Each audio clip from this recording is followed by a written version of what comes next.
ایک مرتبہ حضرت جبرائیل علیہ السلام نبی علیہ السلام کی خدمت میں حاضر ہوئے تو اللہ کے محبوب صلی اللہ علیہ وآلہ وسلم نے محسوس کیا کہ جبرائیل کچھ غم زدہ ہیں۔ آپ صلی اللہ علیہ وآلہ وسلم نے پوچھا کہ جبرائیل علیہ السلام کیا معاملہ ہے کہ میں آج آپ کو غمزدہ دیکھتا ہوں؟ جبرائیل علیہ السلام نے عرض کیا کہ میں اللہ کے حکم سے آج جہنم کا نظارہ کر کے آیا ہوں، اس کو دیکھنے کی وجہ سے میرے اوپر غم کے اثرات ہیں۔ نبی علیہ السلام نے پوچھا کہ جبرائیل بتاؤ کہ جہنم کے کیا حالات ہیں؟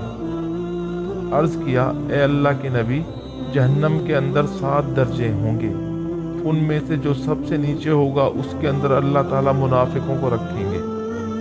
اس کے اوپر والے یعنی 6 درجے میں اللہ تعالیٰ مشرک لوگوں کو ڈالیں گے۔ اس سے اوپر 5ویں درجے میں اللہ تعالیٰ آتش پرست لوگوں کو ڈالیں گے۔ اس کے اوپر 3 درجے میں یہودیوں کو ڈالیں گے، 2 درجے میں عیسائیوں کو ڈالیں گے۔ یہ کہہ کر حضرت جبرائیل علیہ السلام خاموش ہو گئے۔ محبوب صلی اللہ علیہ وآلہ وسلم نے پوچھا جبرائیل آپ خاموش کیوں ہو گئے؟ بتاؤ کہ پہلے درجے میں کون ہوں گے؟ عرض کیا یا رسول اللہ صلی اللہ علیہ وآلہ وسلم، سب سے اوپر والے یعنی پہلے درجے میں اللہ تعالیٰ آپ کی امت کے گناہ گاروں کو ڈالیں گے۔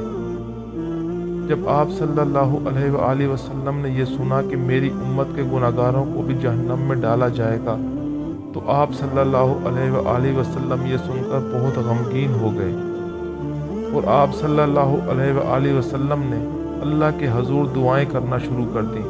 کتابوں میں لکھا ہے کہ 3 دن ایسے گزرے کہ اللہ تعالیٰ کے محبوب صلی اللہ علیہ وآلہ وسلم مسجد میں نماز پڑھنے کے لیے تشریف لاتے، نماز پڑھ کر حجرے میں تشریف لے جاتے اور حجرہ بند کر لیتے۔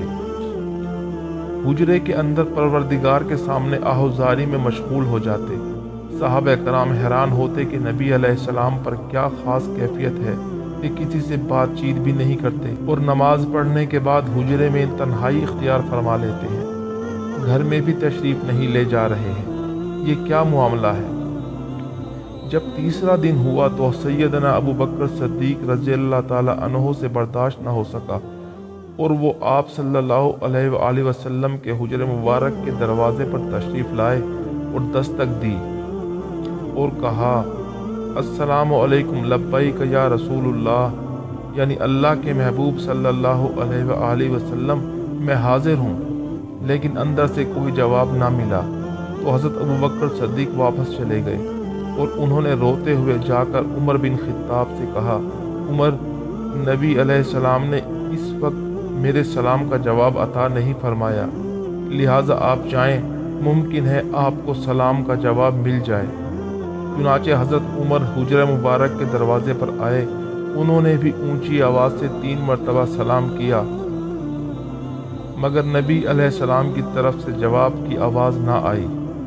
چنانچہ وہ بھی واپس چلے گئے۔ چنانچہ وہ بھی یہی سمجھے کہ ابھی دروازہ کھولنے کی اجازت نہیں ہے، لہٰذا وہ بھی واپس تشریف لے گئے۔ واپسی پر ان کی ملاقات حضرت سلمان فارسی سے ہوئی۔ حضرت عمر بن خطاب نے ان سے کہا سلمان، آپ کے بارے میں نبی علیہ السلام نے ارشاد فرمایا سلمان تو میرے اہل بیت میں ہے، اس لیے آپ جائیں، ہو سکتا ہے کہ آپ کی وجہ سے اللہ تعالیٰ دروازہ کھلنے کا سبب بنا دیں۔ چنانچہ انہوں نے بھی آ کر سلام کیا، لیکن نبی علیہ السلام کی طرف سے کوئی جواب نہ ملا۔ اس کے بعد حضرت علی سے کہا گیا۔ جب ان سے کہا گیا تو انہوں نے سوچا کہ میں اس کے بارے میں کوئی اور حل کیوں نہ کروں۔ چنانچہ وہ خود دروازے پر جانے کی بجائے اپنے گھر تشریف لے گئے اور اپنی زوجہ محترمہ حضرت فاطمہ سے فرمایا کہ نبی علیہ السلام پر 3 دن سے ایسی کیفیت ہے کہ آپ حجرے کی تنہائی میں ہیں، جب مسجد میں تشریف لاتے ہیں تو چہرے انور پر غم کے آثار ہوتے ہیں، آنکھیں آپ دیدہ محسوس ہوتی ہیں اور نبی علیہ السلام کسی سے کلام بھی نہیں فرما رہے، آپ جائیں اور دروازہ کھٹکھٹائیں، ہو سکتا ہے کہ آپ کی وجہ سے دروازہ کھل جائے۔ چنانچہ سیدہ فاطمہ الزہرا تشریف لائیں اور انہوں نے بھی آ کر نبی علیہ السلام کو سلام کیا۔ بالآخر محبوب صلی اللہ علیہ وآلہ وسلم نے ان کی آواز پر دروازہ کھولا اور اپنی بیٹی کو اندر بلا لیا۔